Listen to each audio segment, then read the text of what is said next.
And then this is a real alarming statistic. Of the ladies and the young men and women that's trying to serve in our services, approximately 77% of those between the age of 17 to 24 are ineligible to join our services unless they have some type of waiver. 77%. They have to have a waiver to join our services. And then lastly, the last statistic I'll throw at you, less than 1% of Air Force officers, specifically those starting from the rank of second lieutenant, achieve the rank of brigadier general. That's how difficult it is. That's why it's so special that this is happening today, and that it speaks of the work that Steve has put in to achieve that rank. And I know in the announcement, Steve mentioned that he takes credit for doing what he had to do, taking a hard assignment, but he also says it takes a village to create a general officer. And it really does. It takes years and years of experience and people in and out of your lives to create a general officer. But now you're here. You're here.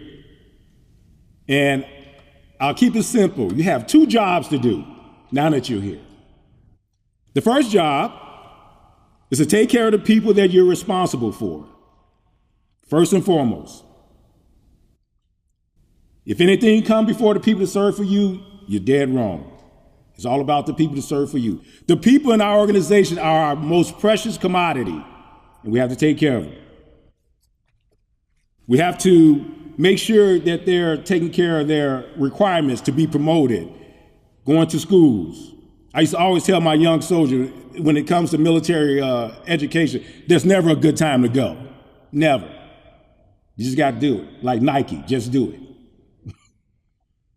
And then, more importantly, make sure their personal lives are taken care of, right? Make sure they have the things they do in the home. The things that have to be taken care of in the home is taken care of. It's okay to ask, how's your day? How's your family? Because real leaders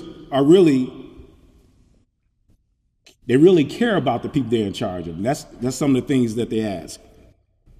And then the second item that you have to do is to leave the organization in a better place than you received it. Now that's nothing against the person before you. We as senior leaders should always strive to leave the organization in a better place than when we received it. We shouldn't go by, let's continue doing the status quo, wherever the status quo is.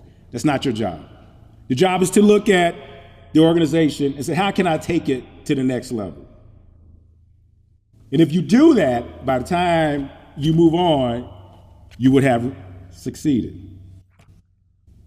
Now, I had the opportunity to work with Steve for the last 18 months, and we talked about things, about taking care of airmen, taking care of soldiers, taking care of the family, right? Family is important.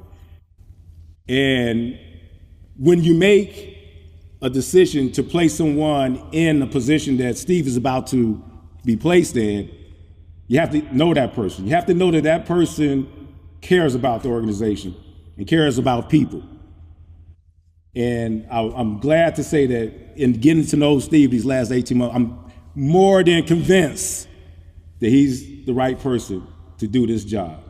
And one of the things, Steve and I he was in my office earlier this week on Monday, I think it was Monday, and I said, hey, Steve, you got double tap. He said, what do you mean by that? I said, well, you're getting promoted. I said, typically when somebody get promoted to brigadier general, they go and do a staff job, right? It's like a warm-up job. I said, but not you. You got to come in. Not only are you getting promoted, but you are the commander of the Air National Guard. You're responsible for 3,000 people.